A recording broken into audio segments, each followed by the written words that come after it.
여러분에게 주시는 말씀 시편 25편 9절로 10절 말씀입니다. 우리 함께 읽겠습니다. 온유한 자를 정의로 지도하시며 온유한 자에게 그의 도를 가르치시리로다. 여호와의 모든 길은 그의 언약과 증거를 지키는 자에게 인자와 진리로다. 아멘. 여러분, 온유한 사람은 어떤 사람일까요?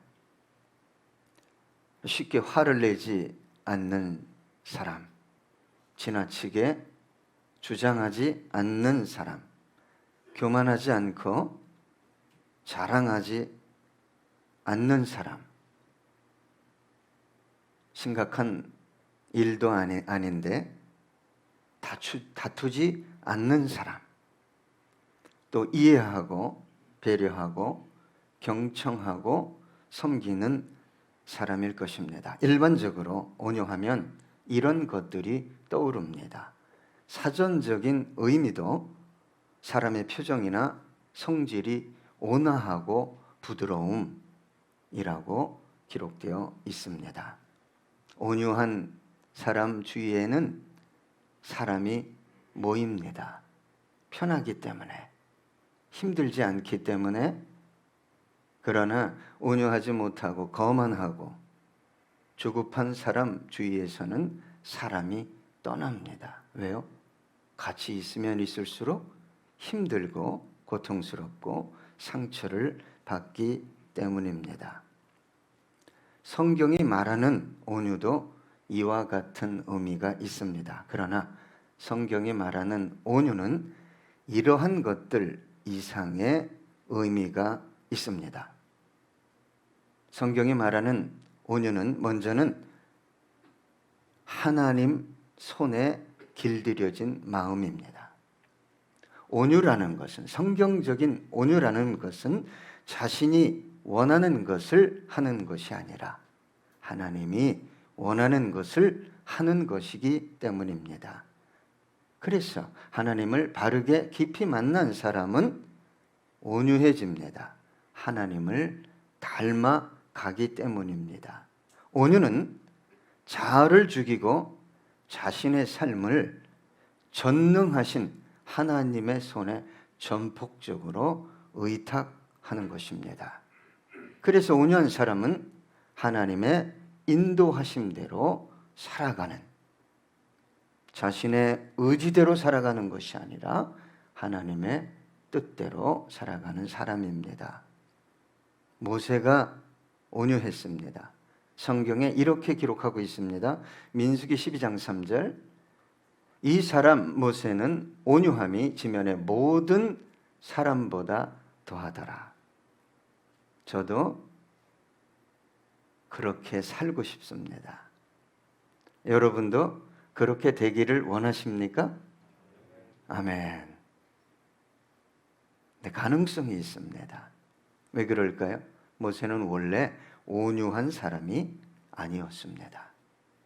하나님의 뜻이 무엇인지, 하나님의 인도하심을 받는 것이 무엇인지를 모르고 한마디로 얘기해 자신의 삶을 스스로 해결해 보겠다고 날뛰던 사람이었습니다. 자신의 힘과 능력으로 모든 것을 해결할 수 있다고, 무엇까지, 자신의 민족까지 해방시킬 수 있다고 생각했던 사람입니다.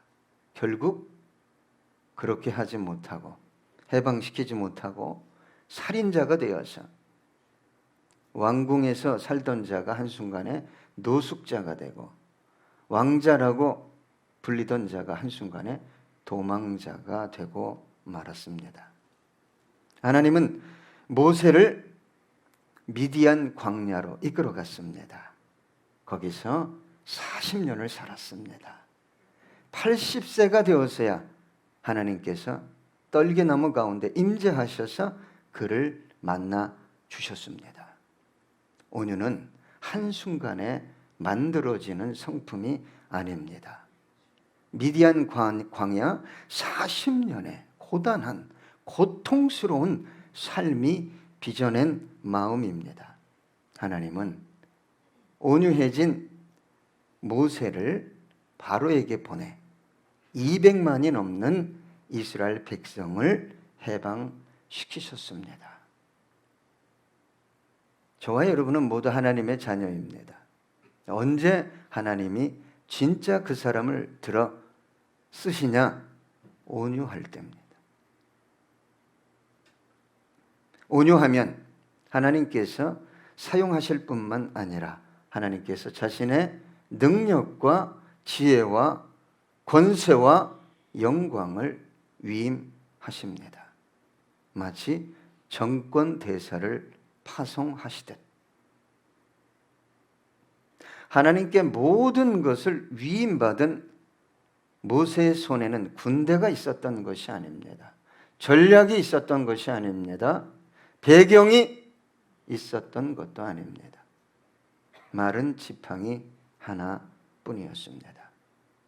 자신의 힘과 능력과 배경을 의지하는 것은 온유가 아닙니다.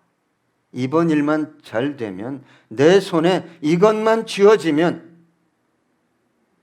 그분은 하나님의 일을 한다고 분주할 수 있지만 모세와 같은 처지에 처할 확률이 아주 높습니다. 어디로 가야 한다고요? 미디안 광야 가서 다시 깎여야 되는 것입니다. 고린도후서 12장 9절 보니까 나에게 이르시기를 내 은혜가 내게 족하도다. 이는 내 능력이 약한 데서 온전하여짐이라 하신지라. 그러므로 도리어 크게 기뻐함으로 나의 여러 약한 것들에 대하여 자랑하리니 이는 그리스도의 능력이 내게 머물게 하려 함이라. 여러분, 온유는 자신의 힘으로 사는 것이 아닙니다. 주님의 힘으로 사는 것입니다. 온유는 하나님의 손에 의해 길들여진 마음이다. 두 번째로는 온유는 가난한 마음입니다. 가난한 마음이라는 것은 욕심 없는 마음, 무소유의 마음, 이것을 의미하는 게 아닙니다. 온유는 마음을 비우는 것이 아니라 마음을 가득 채우는 것입니다. 세상 어떤 것으로도 채울 수 없는 마음의 상태, 그 마음의 상태를 지속적으로 유지하는 것이 온유입니다. 그래서 주님이 누가 복이 있다고 그랬어요? 심령이 가난한 자가 복이 있다라고 말씀하셨어요. 우리 주님이 말씀하신 이 가난한 심령, 가난한 마음은 그 무엇으로도 채울 수 없는 절대 가난, 절대 목마름입니다. 세상 것을 그 영혼에 아무리 쏟아부어도, 돈을 쏟아부어도, 인기를 쏟아부어도, 명예를, 권세를, 배경을 쏟아부어도 채울 수 없는 그런 절대 목마름. 누구만 채울 수 있다고요? 하나님, 은혜로만, 진리로만, 성령으로만 채울 수 있는 그 마음, 그 가난한 마음이 온유입니다. 이러한 마음의 상태를 지속적으로 유지하며 하나님을 끝없이 목말라 하는 것이 온유입니다. 살만하면 편합니다. 왕궁에 살면 처절하게 걸음아 나 살려라. 도망자 신세였던 자신의 처지를 잊습니다. 내가 누군데?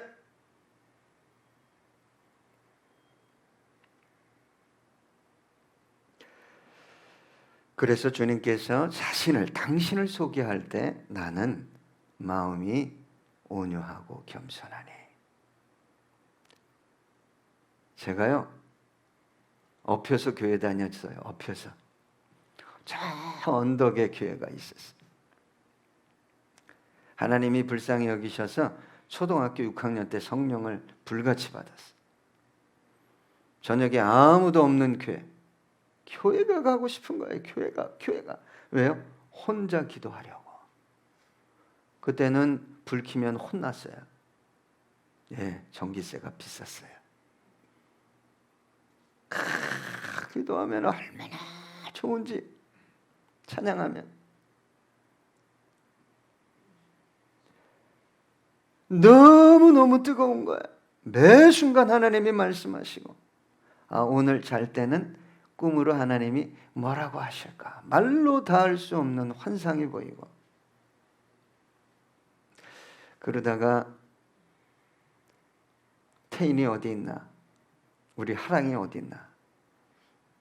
머리가 크니까 하나님 좀 안녕히 계세요. 저 놀고 싶어요. 세상 속으로 갔잖아요. 신나게 놀았어요. 남들 한 70년 놀 거 저 8년에 다 놀았어요. 죽을 고비 수없이 넘기고. 주님 앞에 돌아올래니 이게 너무 힘든 거예요. 하나님이 주신 은혜가 있었는데 돌아올래니까. 그러니까 간절한 기도가 막 이 진실한 기도가 안 나오는데 제 마음속에서 그런 세미한 음성이 들렸어요. 나는 너와 달라. 내 마음은 온유하고 겸손하다.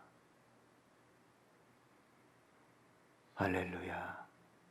그때 제가 자유함을 얻고 주님과 깊이 교제하고 주님을 위한 삶을 살게 되었습니다. 온유는 주님의 마음을 소유하는 것입니다. 이것을 다른 말로 말씀드리면 그리스도의 형상, 하나님의 형상을 회복하는 것입니다. 가난한 마음이라는 것은 애절한 거예요. 왜? 절대 가난이기 때문에. 누구도 채울 수 없는 가난이기 때문에. 오늘 일이 너무 잘 됐어. 우리 자녀가 정말 좋은 대학에 갔어. 그래도 갈급한 거야. 그래서 기도의 자리에 나오고 주님을 묵상하고, 우리 주님께서 부족함이 없는 능력의 지혜의 성품에 부족함이 없는 분이 갈급하셨어요. 매일 갈급하셨어요. 새벽을 깨우고 금식하시고 철야하셨어요. 왜요?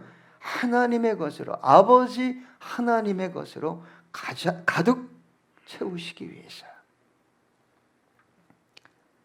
세 번째로 온유는 자신의 죄악을 인정하고 하나님의 징계를 달게 받는 것입니다. 다윗은 잘 나갈 때 죄를 범했잖아요.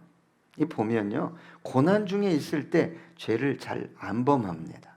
사람들이 좀 괜찮아지고 회복되어지면 죄를 범해요. 그 전쟁터에 있는 우리아라는 장군의 아내가 요즘으로 하면 샤워를 했겠죠. 그렇게 주옥 같은 시편을 쓴 다윗이 그거 보면 에구머니 해야 되는데, 아이고 주님 못 볼 걸 봤나이다. 뭐 이렇게 봤으면 죄송합니다 해야 돼요. 이제 여러분 이 인터넷 하다가 뭐 이상한 게 딱 뜨면 에그머니 하고 없애야 되는데, 이게 뭘까? 이게 뭐지? 하고 쑥 들어가면 다윗처럼 충성스러운 장군의 아내를, 참 겁탈한 거잖아요. 지금 전쟁터에 있는 아내를, 그리고 우리아 장군을 참 비겁하게 죽이잖아요. 그런데 다윗의 위대함은 나단 선지자를 통해 다윗을 책망합니다. 뭐라고 책망합니까? 아주 가난한 사람이 있었다. 그 가난한 사람이 어린 양을 자식처럼 키우면서 그렇게 즐거워하면서 살았다. 예? 근데 어떤 부자가 어느 날 손님이 왔는데 자기 것은 아끼고 가난한 사람, 그 자식처럼 키우며 즐겁게 살던 그 어린 양을 빼앗아다가 잡아 죽여 대접했다. 그랬더니 다윗이 뭐래요? 이런 죽일 놈 누굽니까? 누굽니까? 갓나 새끼가 누굽니까? 이러다가 바로 너다. 바로 네가 그랬다. 꼬꾸라졌어요.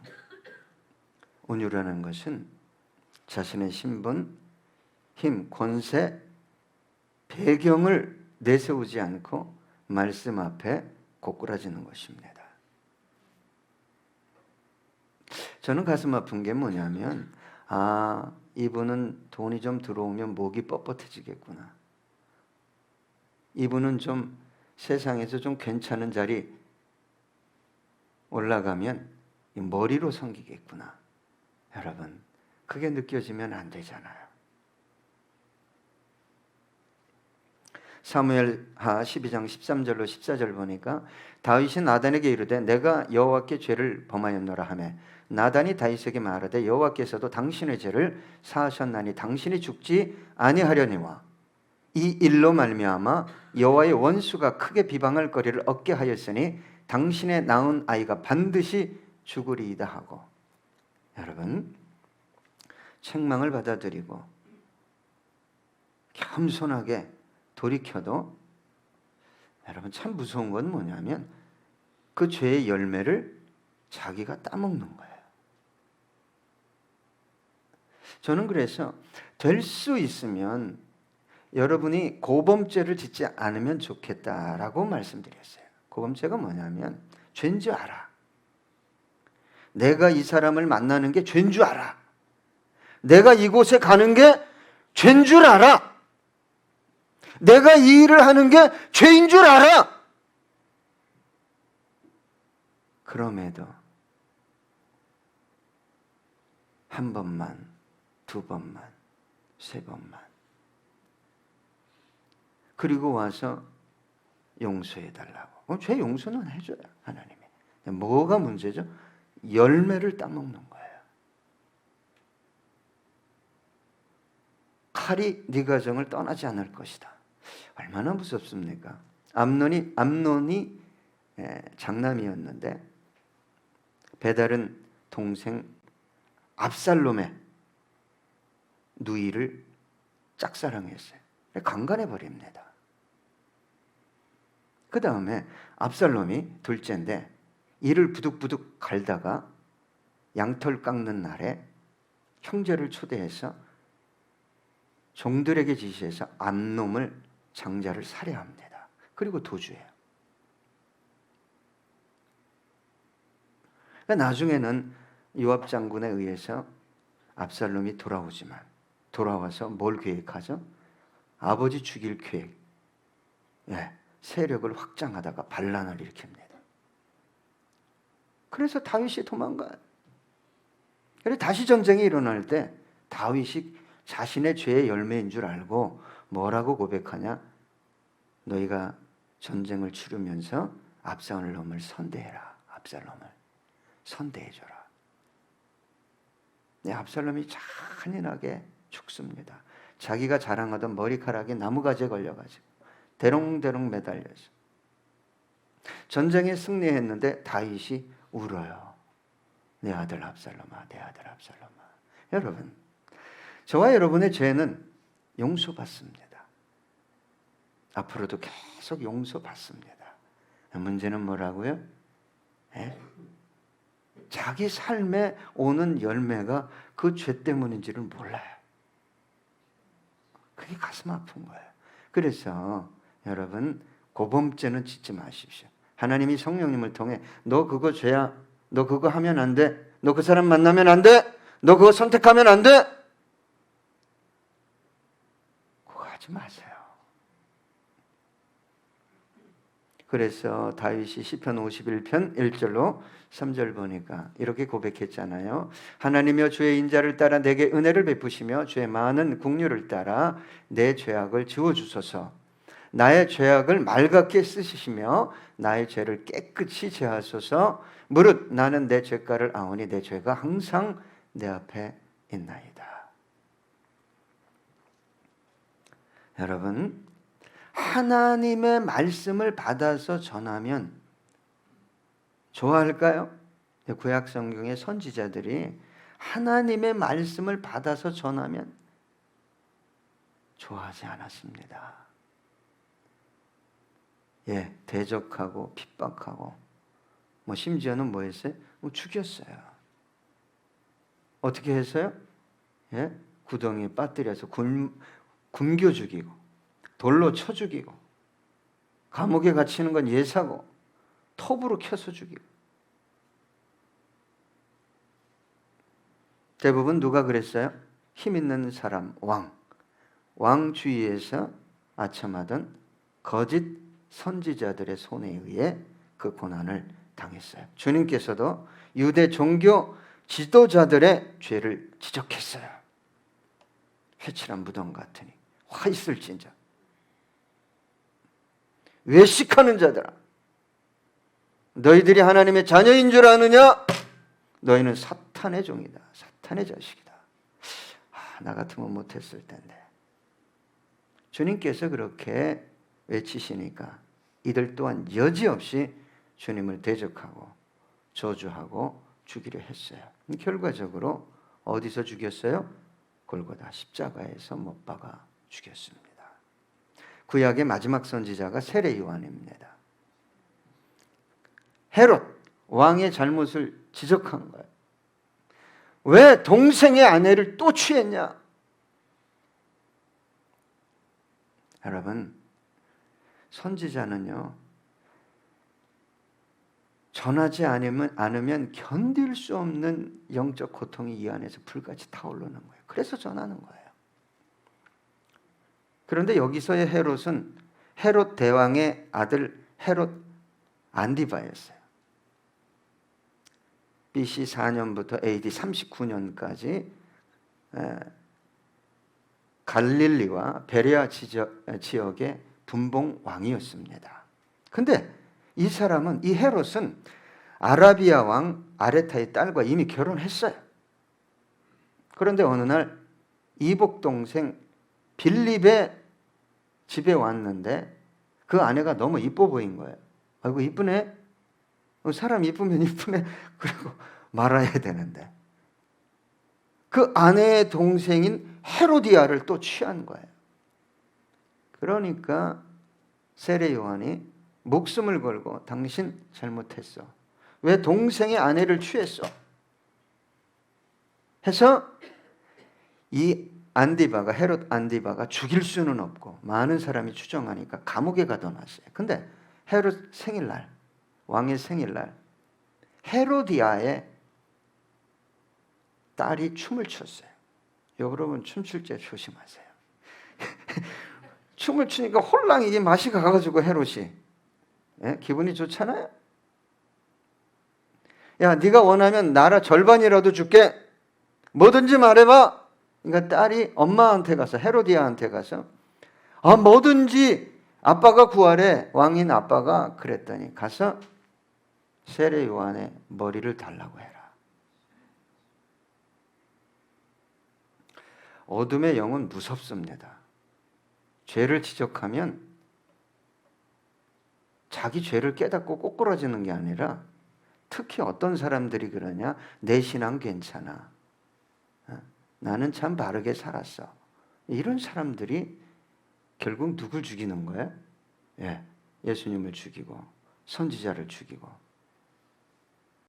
저는 참 비참한 게 제가 역사를 다 뒤져보진 않았지만 그 헤로디아와 그 딸과 그 삶이 행복했을까요? 딸이 가가지고 쫄랑쫄랑 가가지고 아버지 세례 요한의 목 주세요. 그래서 참수해서 갖다 줍니다. 기가 막힌 어르신. 하나님의 말씀이 임하면 내가 누군데, 내가 어떻게 열심히 했는데, 내가 어떻게 봉사했는데, 이런 걸 다 내려놓고 하나님의 말씀을 받아야 살아납니다. 누가 그랬다고요? 다윗이. 참 아름다운 영혼이 아닐 수 없습니다. 그래서 이 온유라는 오늘 본문의 단어는 아나브인데, 이 뜻은 억압된, 가난한, 빈곤한, 겸손한 이란 뜻이 있습니다. 오늘 본문에 보니까 9절, 온유한 자를 정의로 지도하시며 온유한 자에게 그의 도를 가르치시리로다.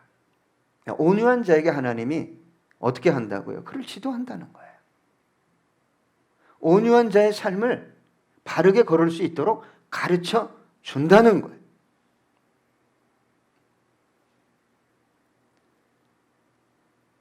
하나님의 놀라운 은혜와 축복을 받아 누릴 수 있는 그러한 삶을 살아갈 수 있도록 누구를 이끌어 주시고 지도하신다는 거예요? 온유한 자예요.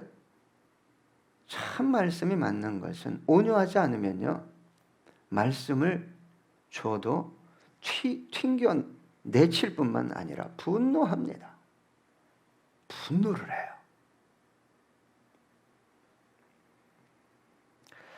여기서 그의 도를 가르치시리로다 그랬는데, 이 가르친다라는 라마드라는 단어는 뾰족한 막대기로 찌르다 이 뜻이 있어요. 온유한 사람은 내가 정말 아파도, 막 내가 찔려도 뭐 하겠다는 거예요? 경청하겠다는 거예요. 가르침을 받겠다는 거예요. 여러분, 이 온유라는 것은 자신이 하고 싶고 자신이 원하는 길을 걸어가는 것이 아닙니다. 그래서 오늘 본문 9절에 지도하다, 그의 도, 이 지도, 그의 도라는 이 도라는 단어가 다 길, 여정, 밟다, 걷다라는 뜻이 있어요. 그러니까 온유라는 것은 자신이 원하는 길이 아니라 주님이 원하는 길을 걷는 거죠. 그것을 가르쳐 달라고 간절히 구하는 마음이 온유인 거예요. 예레미야 10장 23절 보니까, 여호와여 내가 알거니와 사람의 길이 자신에게 있지 아니하니 걸음을 지도함이 걷는 자에게 있지 아니하니이다. 그래서 온유한 사람은 뭐 하는 거예요? 나를 지도해 주십시오. 주님, 나를 좀 가르쳐 주십시오. 오늘 본문 10절에 보니까 여호와의 모든 길은 그의 언약과 증거를 지키는 자에게 인자와 진리로다. 여기에 온유한 자의 삶이 있습니다. 먼저는 여호와의 모든 길. 여러분, 살다 보면 자신이 원하는 길을 걸어가려고 그래요. 내가 이렇게 됐으면 좋겠다, 이런 걸 했으면 좋겠다. 그런데 성경에 보면요, 그렇게 안 돼 있어요. 하나님께서 그의 갈 길을 정하시고 그 걸음을 정하신 길을 걷는 것을 기뻐하신다, 이렇게 기록되어 있어요. 그래서 여러분, 내가 가고 싶은 인생길 이전에 하나님이 걸으라고, 가라고 하는 인생길이 있다는 것을 여러분 깊이 깨달아 알아야 됩니다. 역대하 6장 27절 보니까, 주께서는 하늘에서 들으사 주의 종들과 주의 백성 이스라엘 죄를 사하시고 그 마땅히 행할 선한 길을 가르쳐 주시오며 주의 백성에게 기업으로 주신 주의 땅에 비를 내리시옵소서. 솔로몬이 기도한 거예요. 성전 건축하고 분명히 주의 백성들이 땅 길로 갈 것을 알고. 이사야 48장 17절 보니까, 너희의 구속자시요 이스라엘의 거룩하신 이이신 여호와께서 이루시되 나는 내게 유익하도록 가르치고 너를 마땅히 행할 길로 인도하는 내 하나님 여호와라. 한번 생각해 보십시오, 여러분. 하나님께서 마땅히 걸어야 할 길로 걸어가는 인생을 책임지지 않겠어요? 책임 안 지겠어요? 당연히 책임집니다.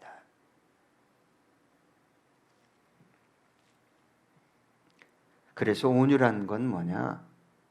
자신이 원하는 인생길 다 계획해놓고 도와주십시오! 나 이 길 가게. 이렇게 기도하는 사람이 아니라, 하나님, 내가 어떤 인생길을 걷기 원하십니까? 뭐 하기 원하십니까? 가르쳐 주세요. 지도해 주세요. 이게 온유입니다. 여러분, 그렇다면 어떻게 여호와의 모든 길을 알 수 있습니까? 그래서 기도하는 거죠. 단순히 문제나 어떤 고통 때문에 기도하는 게 아닙니다. 예수를 깊이 만나면, 하나님, 내가 뭐 하기 원하세요? 나 태인이가 뭐 하기 원하세요? 나 승현인데요, 뭐 하기 원하세요? 기도하는 거예요. 네, 유찬이도 있고 하랑이도 있지만, 네, 재현이도 있고. 하나님, 내가 어떤 길 걷기 원하세요? 그래서 육으로 가득하면 이 기도를 드릴 수가 없어요. 항상 상황과 문제에 붙잡혀 있는 사람, 그리고 그것만 해결되기 원하는 사람은 이 인생길을 결코 걸어가지 못하고 생을 마감합니다. 그래서 육은 사망을 이루고 영은 생명과 평안을 이룬다고 그랬어요. 기도도 육으로 하면 안 돼요. 예, 영으로 하셔야 돼요. 성령의 인도하심을 받고 기도하면 거기에 응답이 있고 지혜가 있습니다. 자, 오늘 10절에 보니까 온유한 자는 뭐라고 또 기록되어 있냐? 그의 언약과 증거를 지키는 자다. 여기서 언약은 계약을 의미하고 증거는 증언을 의미합니다. 여러분, 성경은 피로 세운 언약책입니다. 구약에서는 짐승의 피, 신약에서는 누가 피를 흘렸어요? 예수의 피. 그런데 여러분, 성경을 읽다 보면 일반 계약이 있고 쌍방 계약이 있어요. 일반 계약은 여러분이 받아들이고 믿기만 하면 되는 거예요. 쌍방 계약은 여러분 반드시 행해야 됩니다. 복 있는 사람은 그 뒤에 따라와요. 뭐라고 따라옵니까? 악인의 꾀 쫓지 말아라. 죄인의 길에 들어서지 말아라. 오만한 자들과 함께 앉지 말아라. 여러분, 일반 계약이 아브라함에게 임했습니다. 내가 너에게 무뼈를 봐라. 저만큼 주겠다. 누굴 통해서? 사라를 통해서. 그게 일반 계약이에요. 믿으면 되는 거예요. 할렐루야. 그 다음에 다 큰 이삭을 하나님이 시험해요. 네가 나 정말 경외하나 안 하나 보겠다. 이삭을 번제로 드려라. 이거 안 하면 큰일 나는 거예요.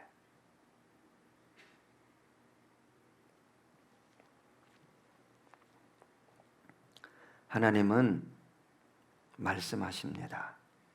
그리고 하나님의 말씀은 완전하고 능력이 있습니다. 하나님의 말씀 쫓아가면 저와 여러분에게 행복이 찾아옵니다. 우리 그리스도인들의 삶의 의미와 목적, 삶의 능력과 지혜는 뭘 쫓아가면 온다? 말씀을 쫓아가면 오는 거예요. 여러분, 말씀을 듣고 배우고 연구할 수 있지만 순종하지 않으면 하나님의 말씀과는 아무 관계가 없는 것입니다. 그래서 여기서 지킨다라는 단어는 나자르예요. 이 단어는 방어하다, 보호하다, 순종하다라는 뜻이 있어요.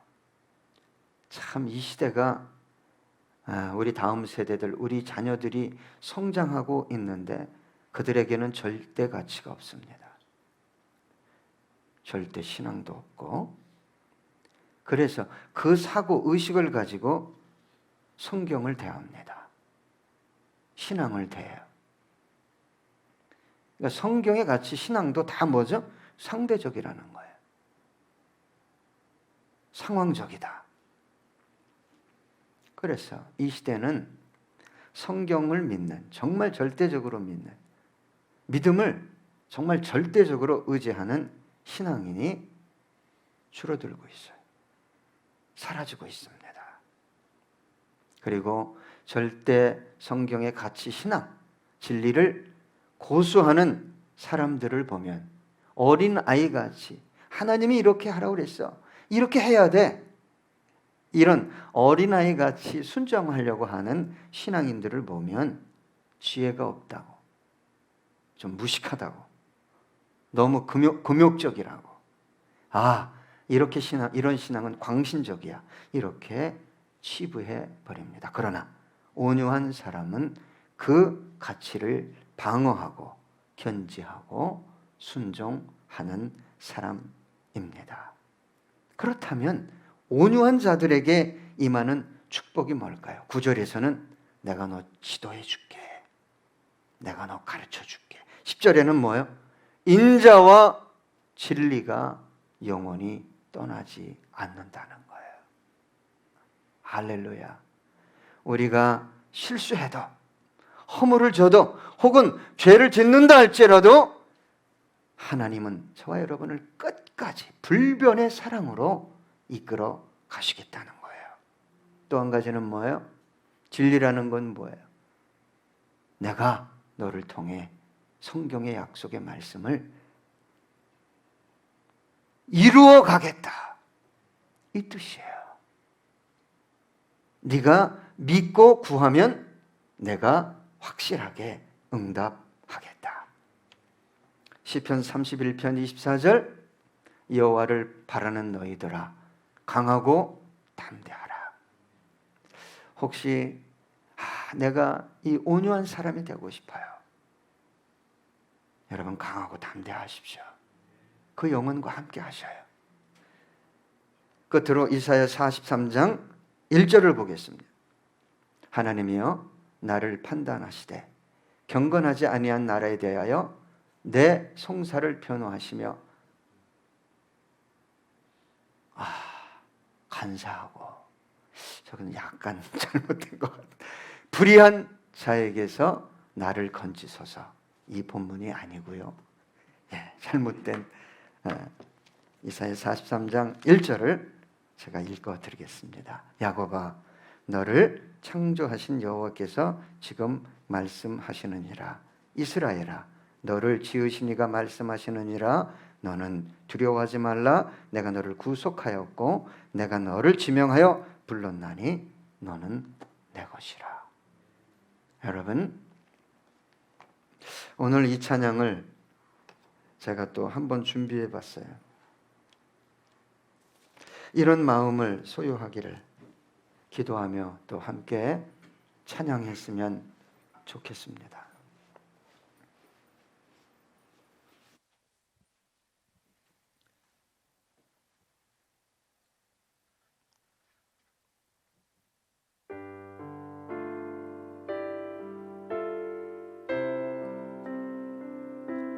심령이 가난한 자는 천국이 저희 것이요 애통하는 자는 복있네 위로를 받을 것이 온유한 자 복이 있나니 땅을 기업으로 받겠네 의에 줄이고 목마른 자는 저희 배부를 것이요 긍휼히 여기는 자는 궁렬히 여김밖에 내 마음이 청결한 자는 하나님을 볼 것이요 화평케 하는 자는 하나님의 아들이라 일컫네 의를 위하여 핍박받는 자 천국이 저희 것이라 내게도 주소서 내가 복을 받기 원하네 오 내 주여